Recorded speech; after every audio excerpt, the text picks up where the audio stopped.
partir do século XIV e XV, você tem um grande salto de riqueza na sociedade. Você consegue guardar para frente, você consegue... as possibilidades elas aumentam de uma maneira exponencial.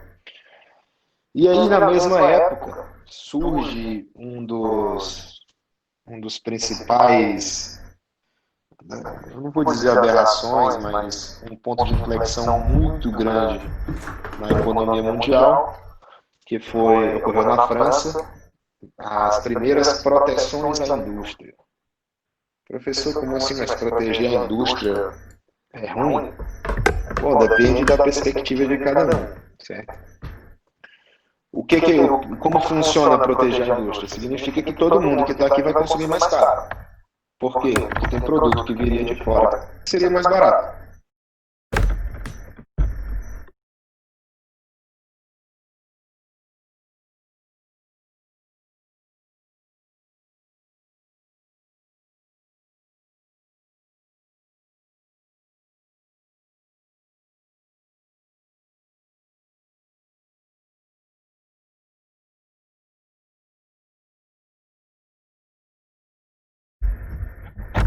Produção não permitindo que gente de fora venha vender aqui, os preços aqui dentro eles são mais altos.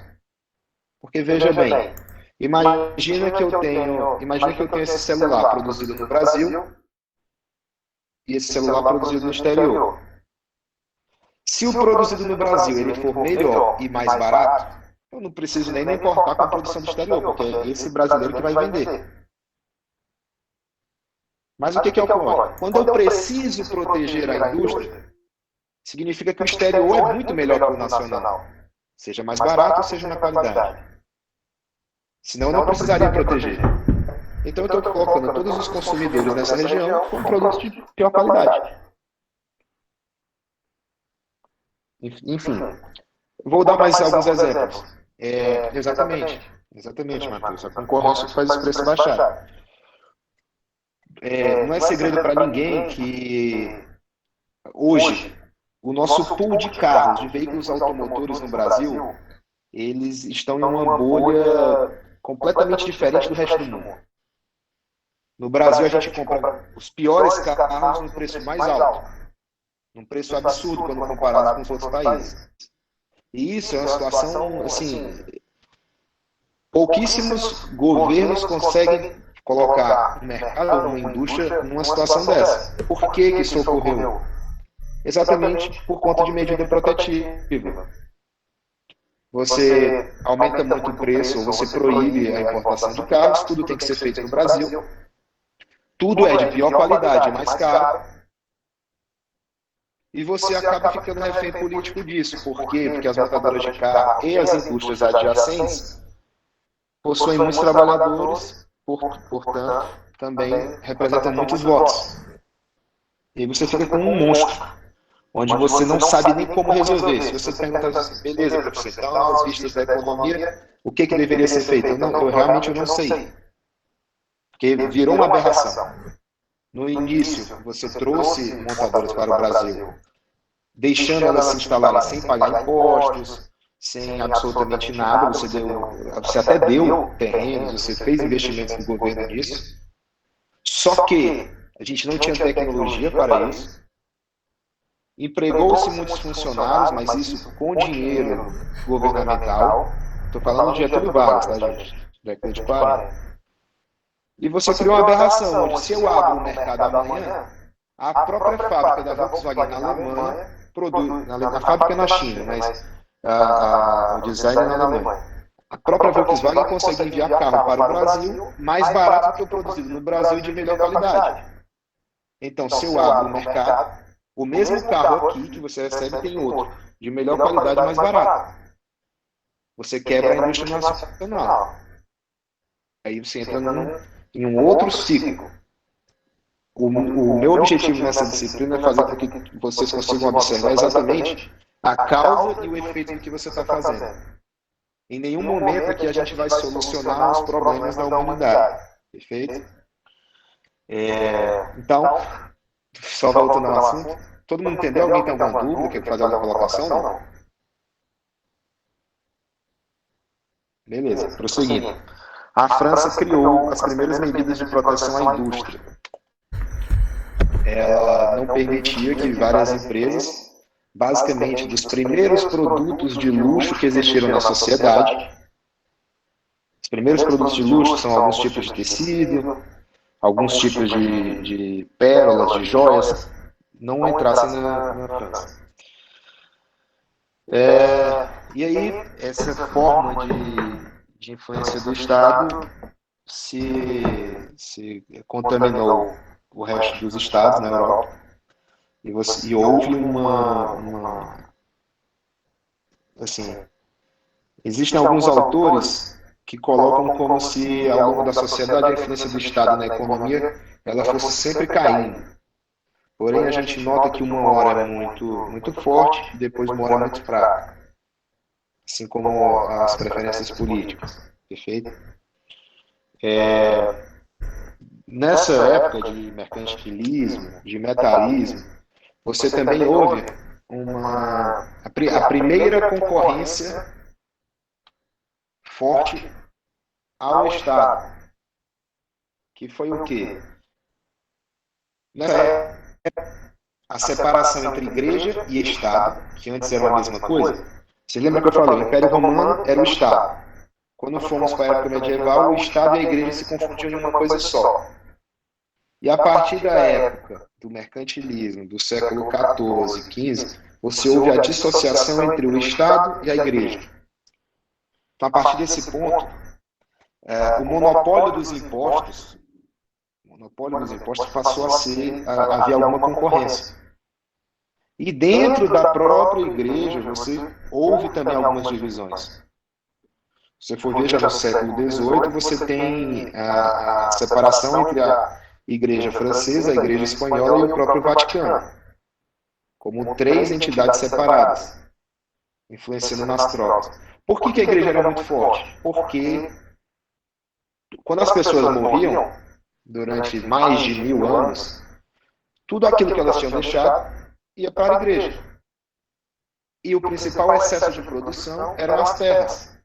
Então, até hoje, a Igreja Católica Apostólica Romana ainda é uma das maiores imobiliárias do mundo, maiores donas de terra do mundo. Perfeito? Todo mundo está entendendo até aqui? Às vezes eu avanço muito rápido e como eu não estou conseguindo sentir a turma, eu fico... Bom, muito boa pergunta, Alexandre. É o seguinte, você, nessa época, observa que o Estado, todo o estudo econômico, ele é em volta do Estado, da igreja, do Estado. E nessa época de mercantilismo, você teve a corrida de ouro, corrida ao Novo Mundo, né, a época dos descobrimentos, e o pessoal começou a achar que o Estado rico, logicamente, é o Estado que tem mais patrimônio acumulado. Como é que você faz para acumular patrimônio na sua casa? Você tem que gastar menos do que o que você produz. Então eu tenho que comprar menos, importar menos do que eu estou produzindo. Na verdade, eu estou vendendo. Exportação. Como que eu faço para gastar menos? Simplesmente achavam que na caneta eu ia proibir. Pronto, está proibido a partir de hoje que se compre feijão de fora do Brasil. Acabei de fazer na caneta, tentei resolver um problema econômico que gera outro. E isso vai gerando outros problemas em cadeia. Se acontecer... Vocês conseguem entender a relação de causalidade entre as coisas? Exatamente, Marcos. Protecionismo. Você proíbe a importação de bens. Tudo que vai acontecer vai ser você exportar. Beleza, gente? Podem me interromper a qualquer momento, tá bem? Quanto mais participação, melhor. Geralmente a dúvida das pessoas são as mesmas.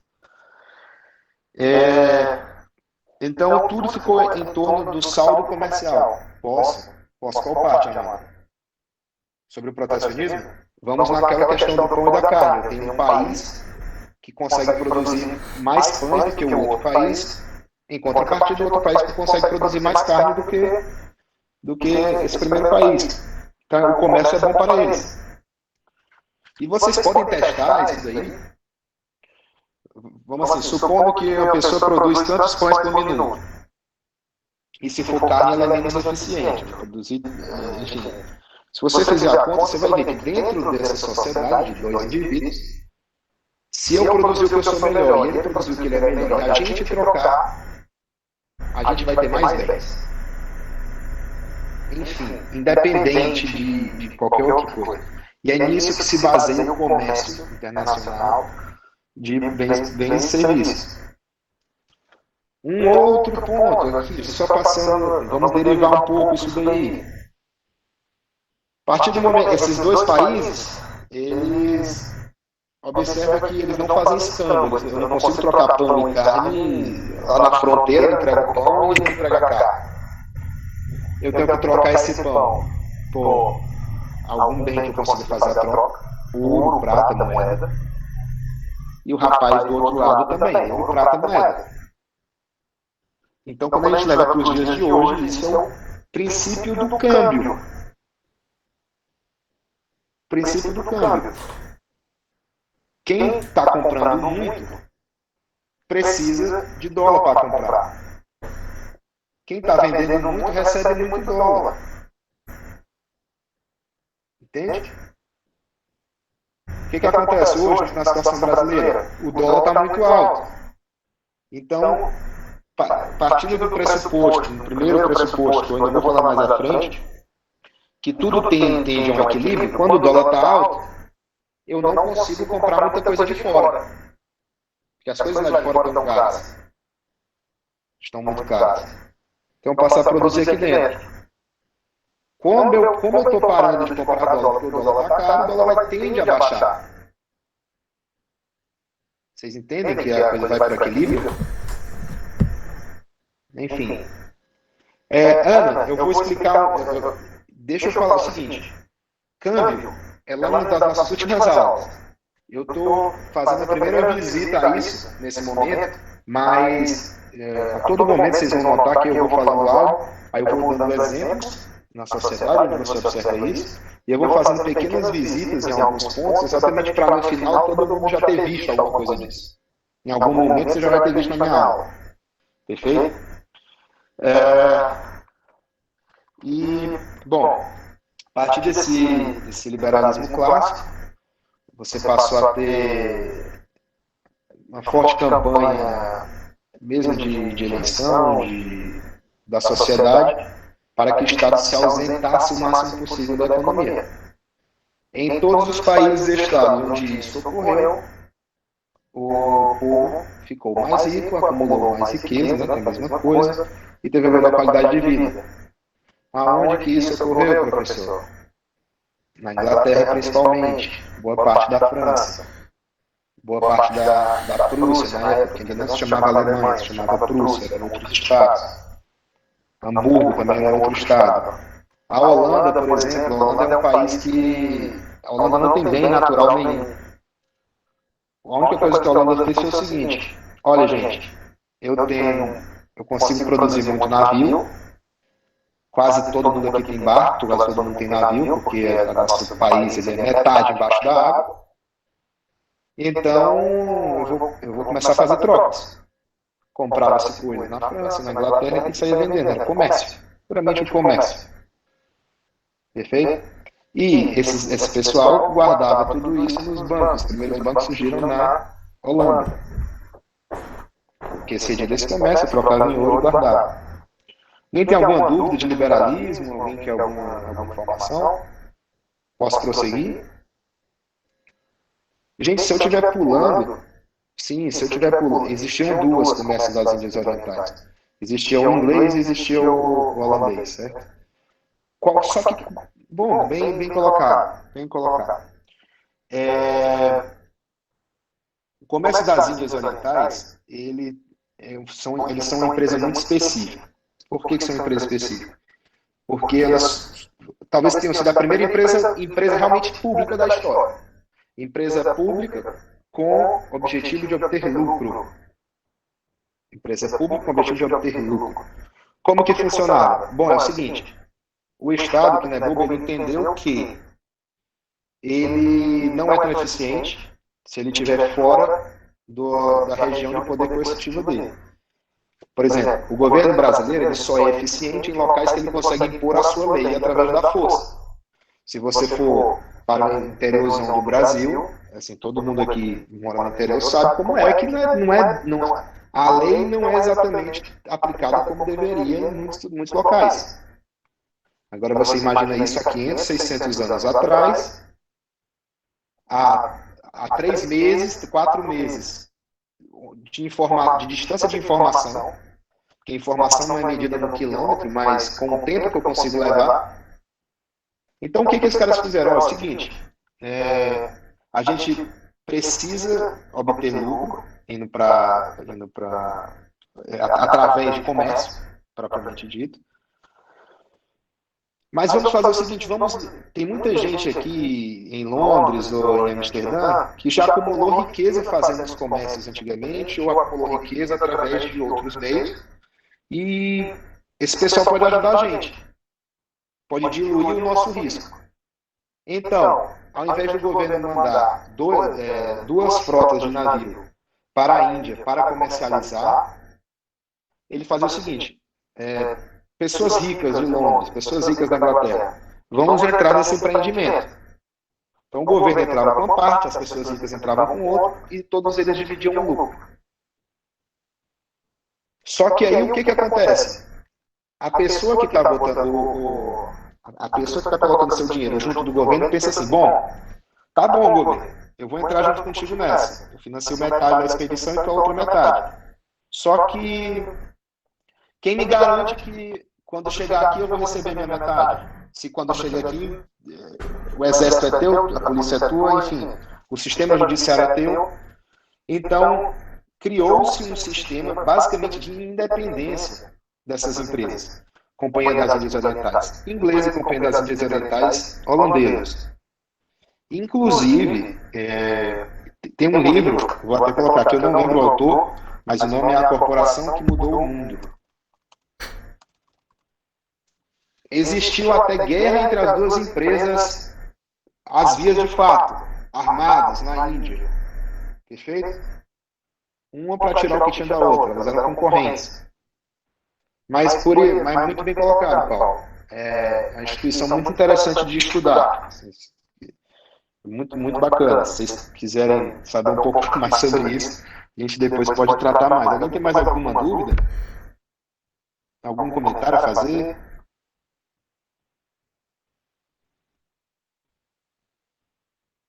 Bom, Pedro, a escola austríaca, cara, é bem difícil eu te dizer isso, mas eu acredito que surgiu no começo do século XIX, com Ludwig von Mises, certo? Mas ela é uma derivada dessa, não tenho dúvida. Existiam após o liberalismo, deixa eu prosseguir um pouquinho. Após o liberalismo clássico, assim como qualquer corrente de estudo que você vai ter de ciência, você vê que abrem-se várias famílias e várias vertentes do pensamento econômico. Era uma coisa linear e agora abre uma árvore gigantesca de possibilidades. Você vai ver no livro que ele fala de Davi Ricardo, ele fala de marxismo, enfim. Então existiram várias escolas de economia. Uma dessas escolas de economia, mais na frente é a escola austríaca, que foi em contraponto à escola de Frankfurt, que surgiu basicamente na mesma época, perfeito? Mas deixa eu avançar na questão do pensamento econômico.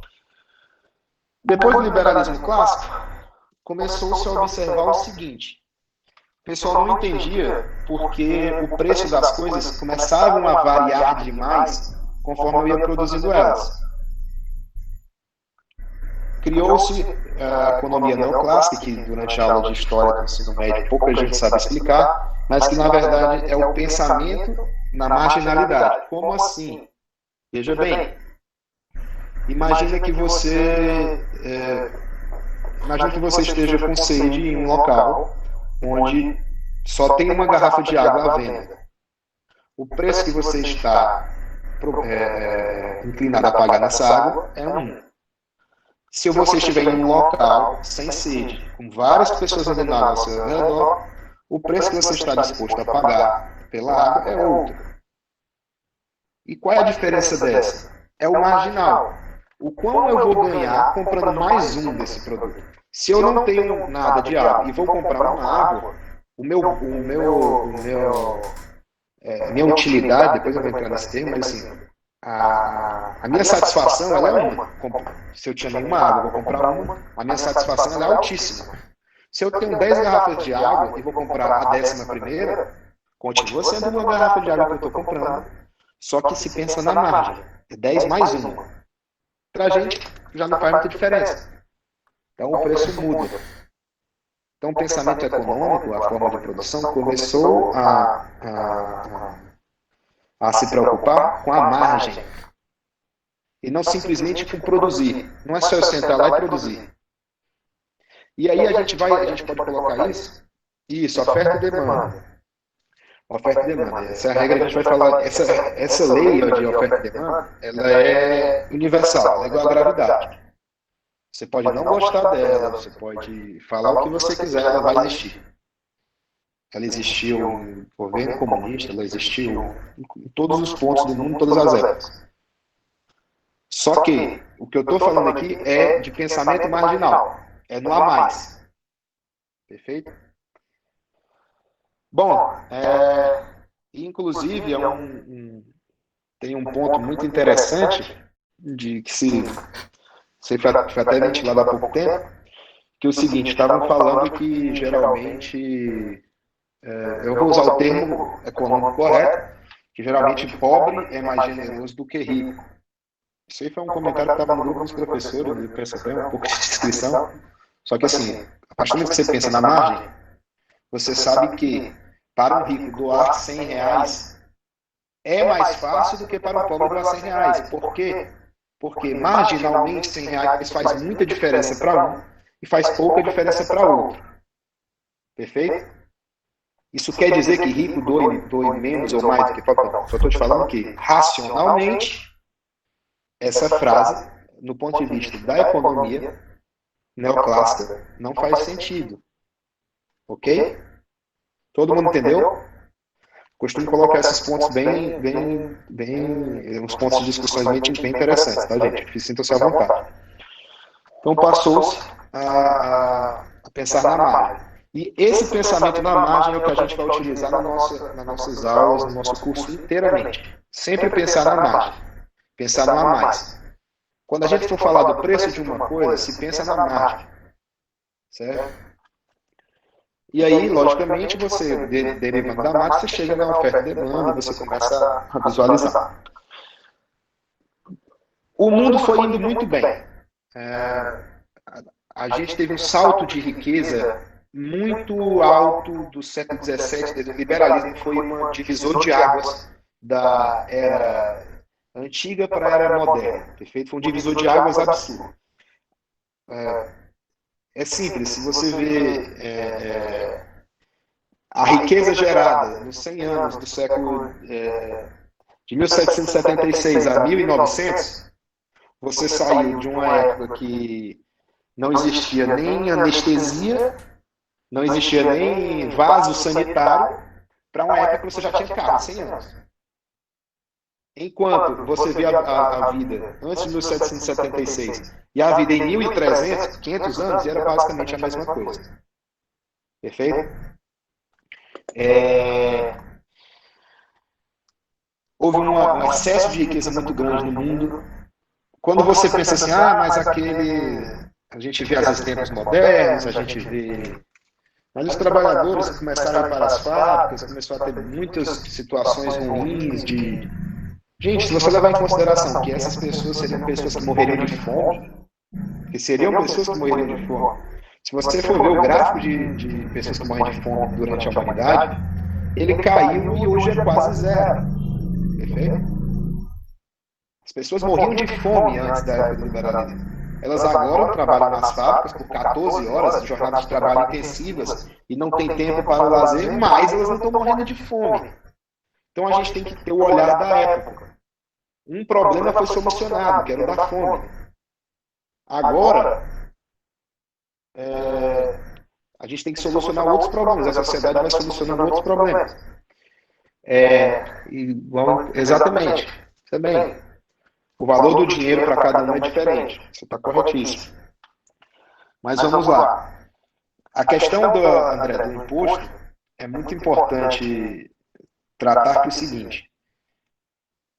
Tudo funciona ao redor de incentivos. Perfeito? Quando você incentiva a pessoa que gera excesso de riqueza, isso é bom para a sociedade. Quando você penaliza quem gera excesso de riqueza, isso é ruim para a sociedade. Certo? Então, por exemplo, a partir do momento que você... as pessoas que são muito ricas, os bilionários, o dinheiro deles, gente, não está parado. O dinheiro deles está no banco e o banco está emprestando para pessoas que precisam de dinheiro para abrir os seus comércios, para fazer a sua indústria, para colocar a sua atividade para frente. Esse excesso de dinheiro grande, ele gera mais riqueza. Há capital especulativo. Quem tem muito dinheiro não trabalha com capital especulativo, porque o capital especulativo ele se acaba rápido. Certo? Exatamente, riqueza gera riqueza. Então, é muito importante, assim, realmente, você tem os impostos indiretos que são um absurdo quando você trata de política tributária. Você tem um imposto sobre a manteiga e a manteiga ela é consumida tanto para a pessoa que tem pouca capacidade de pagamento como para a pessoa que tem muita capacidade de pagamento. Exatamente, esse imposto indireto. Quando você olha para a política tributária, é um absurdo o imposto indireto. Dado o objetivo da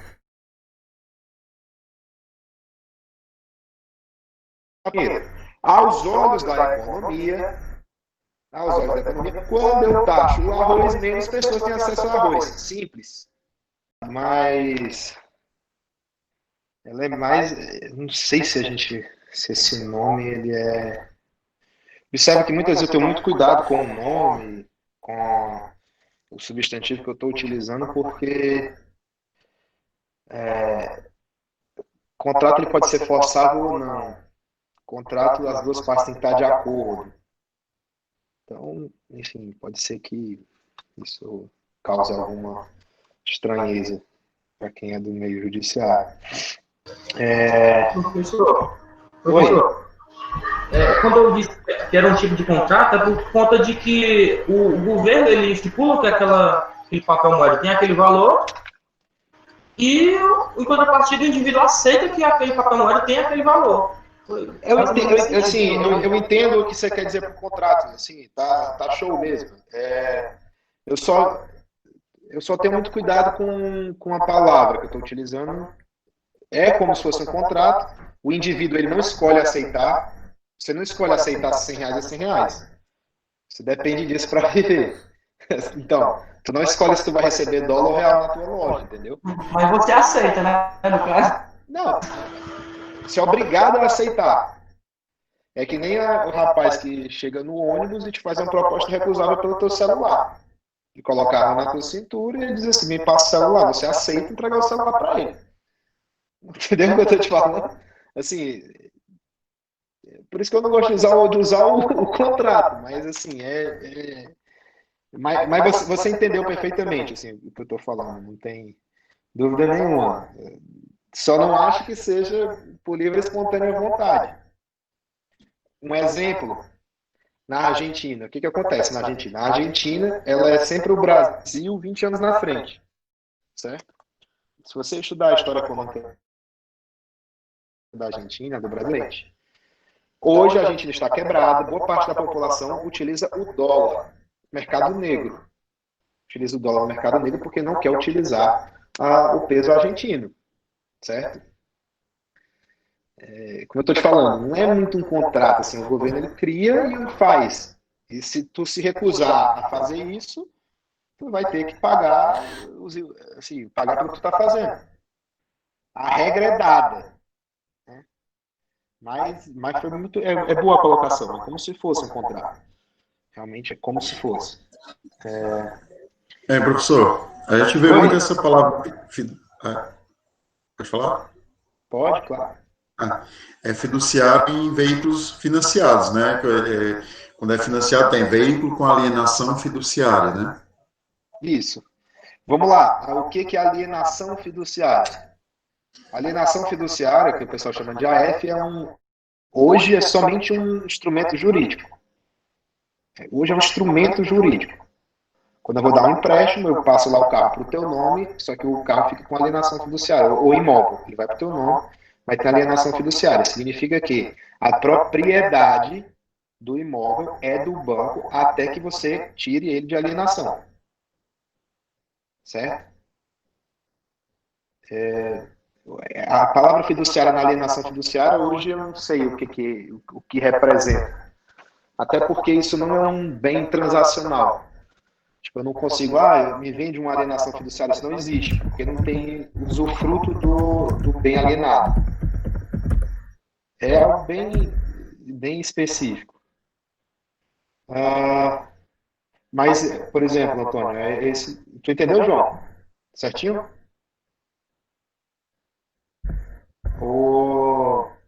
Isso, é um cheque, pronto, é um cheque do governo dizendo que aquilo vale aquilo mesmo. Ponto. A sociedade, o preço das coisas, elas não seguem o que o governo diz. É simples isso. Enfim, vamos lá. Sim, o dinheiro representa um valor. O governo diz que vale R$ 200, aquele papel. Só que lá na Argentina, por exemplo, eu tenho o peso. Tenho lá um peso de 1.000 pesos na minha mão. 1.000 pesos eu não compro nada. Com 1.000 pesos eu não compro nada, porque eu não sei se amanhã eu consigo usar esses 1.000 pesos para comprar outra coisa. Hoje a carne é 1.000 pesos, amanhã é 50 mil. Para que eu vou receber 1.000 pesos agora e entregar minha carne, correndo o risco de amanhã não conseguir comprar nenhum bombom, nenhuma bala? Entende? A credibilidade da moeda, ela está no que eu vou conseguir comprar mais para frente. Lembra que eu estou te falando onde eu guardo meu excesso de produção? A moeda é uma ferramenta de troca e sempre foi uma reserva de valor. A terra e o ouro e a prata. Eu poderia trocar ouro e prata na Índia, eu poderia trocar ouro e prata na Inglaterra. Continuava sendo ouro, continuava sendo prata. O governo criou um papel que ele diz assim, que aqui dentro só se usa esse papel. Esse papel não vale nada lá fora, não é para valer. Só que o papel americano vale porque, Ana, é o seguinte, caminha para isso, certo? O Brasil caminha para isso. Você já está tendo uma grande inflação e isso. A credibilidade da moeda está relacionada com pronto, você foi bem preciso. Ao valor que eu posso adquirir depois. Se depois eu não vou poder adquirir nada, minha moeda não vale nada. O Bolívar venezuelano, um exemplo. A Venezuela, durante quase 50 anos, teve o maior PIB per capita da América Latina. A Venezuela e a Argentina, durante a década de 70 e 80, eram os países mais ricos da América Latina e estavam figurados entre os 20 melhores países para se viver, os 20 melhores países do mundo, etc. O que acontece? Foi se destruir valor. Como é que se destrói valor? Produzindo coisa que não precisa. A primeira coisa que não se precisa é de uma máquina grande para governar. Ainda hoje, a Venezuela provavelmente tem a maior reserva de petróleo per capita do mundo, ou a segunda maior. Ou seja, de bem natural, ele tem muito petróleo, é caro. Por que a população não tem nem comida? A população não tem comida porque o governo mudou todos os incentivos, a moeda dele não vale nada. Eu não entrego minha galinha para receber Bolívar, porque eu não sei se amanhã eu vou ter outra galinha e eu não sei se o Bolívar vai valer alguma coisa. Enfim, é muito... Tem a ver... Hamilton, as divisas elas influenciam, tá certo? Mas por que só o Brasil tem divisa e o resto do mundo não tem? O que são as divisas, pessoal? É o seguinte, o governo brasileiro ele guarda, não lembro se eram 300 bilhões de dólares lá no Banco Central para garantir que os contratos do governo serão honrados. Olha, Estados Unidos, pode pegar o meu real, pode produzir no Brasil, que eu tenho o teu dólar aqui, eu vou conseguir trocar. Se tu quiser tirar teu dinheiro de volta, eu te entrego em dólar. Ou França, pode produzir no Brasil, empresas da França podem produzir em real, que eu lhe garanto que se você quiser levar seu dinheiro embora, eu consigo trocar o euro, né, antigamente o franco, pelo real. O Brasil ele tem divisas porque todo mundo sabe que o Brasil é caloteiro. O Brasil é um país de caloteiro. A gente já declarou moratória diversas vezes na nossa vida. Os Estados Unidos, eles desde 1776, da fundação, eles nunca deram um calote. Para dizer que não deram, eles suspenderam o pagamento de crédito que eles tinham tomado junto à Inglaterra durante a independência deles e depois renegociaram e pagaram. Por isso. O governo americano é o mais endividado, não guarda divisa, o pessoal consome muito, não tem excesso de produção. Por que se aceita dólar? Porque eles nunca calotearam ninguém. É simples. Exatamente, são as reservas. Observa que não é só ter riqueza. É como os caras nunca calotearam ninguém. Eu posso confiar que, se eu precisar, eles vão me dar. Milton, isso vai ser no nosso outro encontro, provavelmente, quando a gente for falar de política monetária.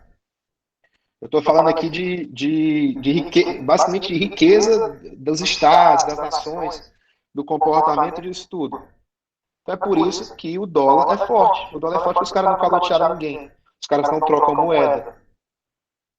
Você sabe que você faz um contrato com a empresa americana, você recebe aquilo que eles estão colocando. Simplesmente por isso. Os caras têm credibilidade. Aí você quer um governo agora, 1980 ali, né, na época do Sarney, o cara diz que deixa que não vai pagar a dívida do governo. Gente, o que é dívida do governo? O governo, ele tem duas formas de manter as suas atividades. Ou ele te rouba ou ele pega emprestado. Rouba é o modo de falar, tá, gente? Peço desculpa pelo linguajar, mas ou ele tira das pessoas, ou ele pede emprestado para as pessoas. Quando ele pede emprestado para as pessoas, ele tem que pagar uns juros por isso. E o governo, frequentemente, ele é deficitário. Por quê? Porque ele é uma entidade que basicamente nada produz. Professor, mas o governo tem a Petrobras, botou dinheiro lá. Ele botou dinheiro lá, só que aquela não é atividade do Estado. Ninguém pensou em criar um Estado para produzir petróleo.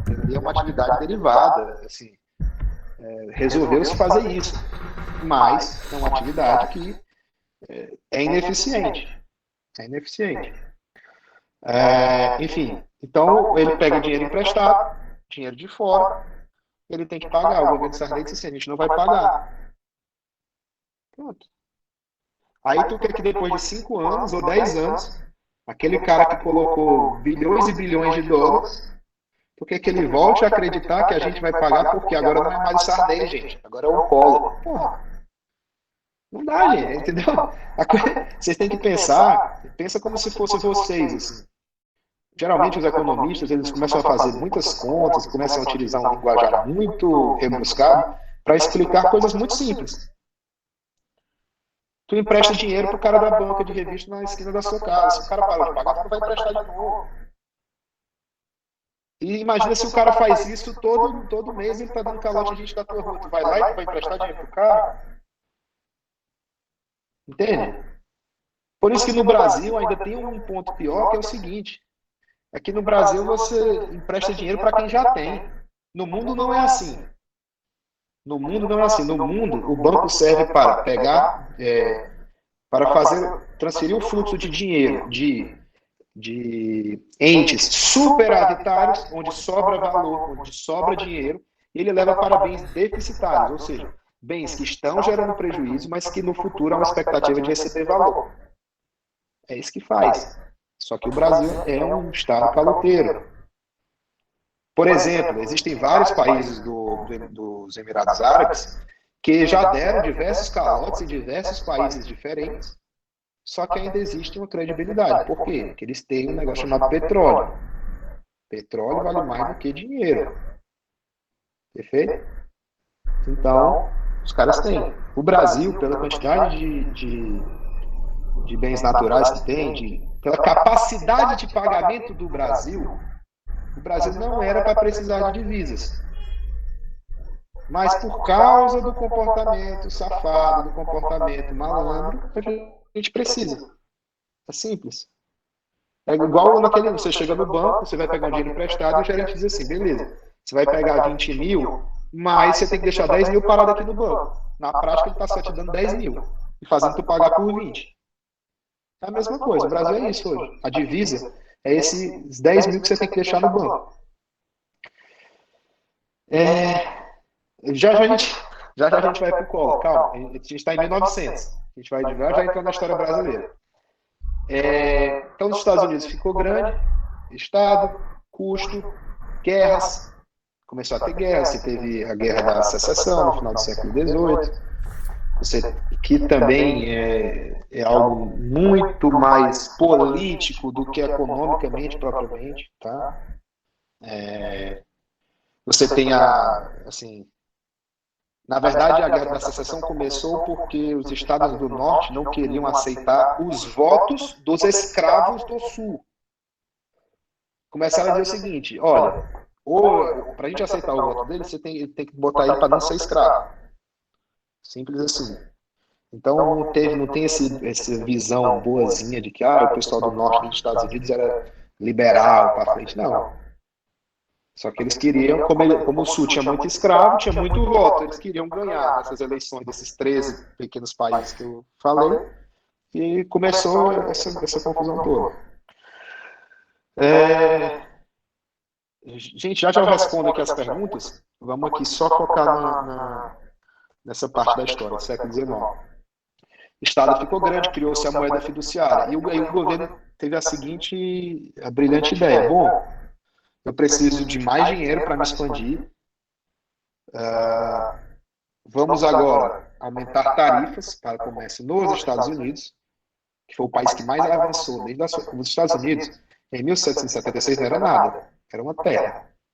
Os Estados Unidos em 1900 era a quinta potência do mundo, certo? Começou-se a criar vários entraves e o governo americano descobriu o seguinte: eu consigo imprimir esse papel e pagar meus funcionários e meu custo com esse papel. Porque todo mundo acredita que isso aí vale isso daí mesmo. Começou-se a ter um grande aumento na quantidade de moeda em circulação, só que a quantidade de produtos permaneceu a mesma. Os preços das coisas nos Estados Unidos foram subindo muito. Tudo foi subindo de preço. Até a gente chegar em 1929, onde todo mundo tinha dinheiro para comprar tudo, e aí um belo dia descobriu-se que esse dinheiro não valia tanta coisa, porque eu nunca posso comprar tudo que eu quero, porque não tem produto para isso. Tem muito dinheiro e esse dinheiro não vale, porque não tem produto para eu comprar. Pronto. Houve o que a gente chama de marcação de carteira. Como assim marcação de carteira? Imagina que alguns de vocês devem ter imóvel próprio. Quando você vai declarar seu imposto de renda lá, você bota lá que o seu patrimônio foi o valor que você pagou na sua casa. Ou você, enfim, você bota o valor que você pagou. Você acha que você tem aquele patrimônio. O banco te empresta dinheiro quando você coloca a sua casa em garantia, supondo que você pagou 100 mil. Já está quitado. Você foi pegar um empréstimo de 50 mil no banco, o banco colocou sua casa como garantia, achando que vale 100. Porque as pessoas naquela região dizem que ela vale 100 e as pessoas naquela região estão dispostas a pagar 100 por essa casa. Só que, de repente, as pessoas não pagariam 100, pagariam só 30 na sua casa. O que acontece? Marcação. Antigamente eu achava que tinha 100, 150 mil girando na economia. 100 do meu patrimônio, que estava em garantia para esses 50, quando na verdade agora só tem 80. Então achava-se que isso era valor. Mas não era. Simplesmente teve um choque de realidade. E aí foi a primeira grande crise do mundo, a de 1929, onde da hora para outra as fábricas descobriram que elas só conseguiam ganhar dinheiro com empréstimo público.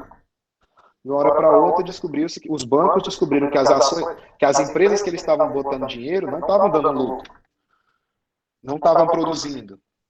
Era tudo artificial. Tudo artificial. Eu estou te entregando 100, você só consome 10, mas você acha que você está sobrando 90, e só tem 10 sendo produzido. Você acha que com esses 90 você vai conseguir comprar 10 e você não compra. Enfim, você criou uma grande bolha econômica.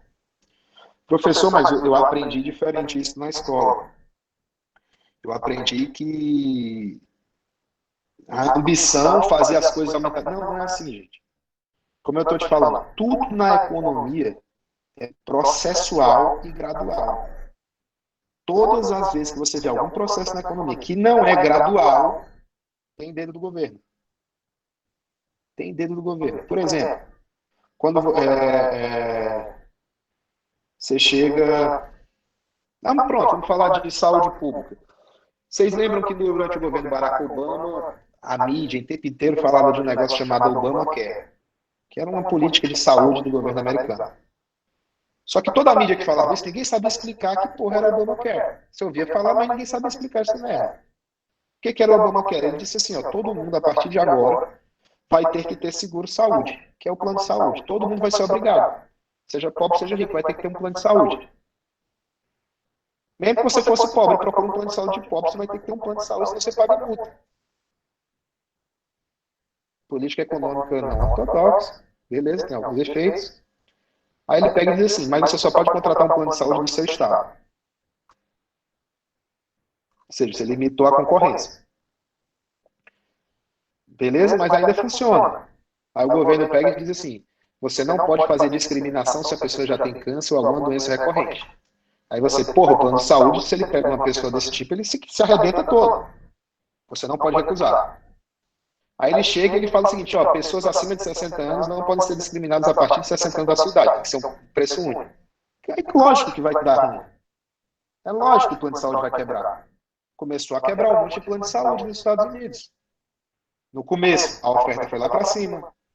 No começo, as ações dos planos de saúde foram lá para cima. Muita gente, todo mundo vai ser obrigado, todo mundo virou consumidor agora. Minha receita vai lá para o espaço. Mas meu custo também. Eu proibi a competição do negócio, eu obriguei todo mundo a ter esse negócio, começa a quebrar. Aí o preço de quem continua sem quebrar vai para onde? Para o espaço.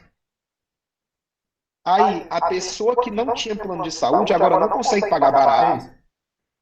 E além dela não conseguir pagar barato, ela ainda toma multa porque agora ela não vai conseguir, ela não tinha saúde antes.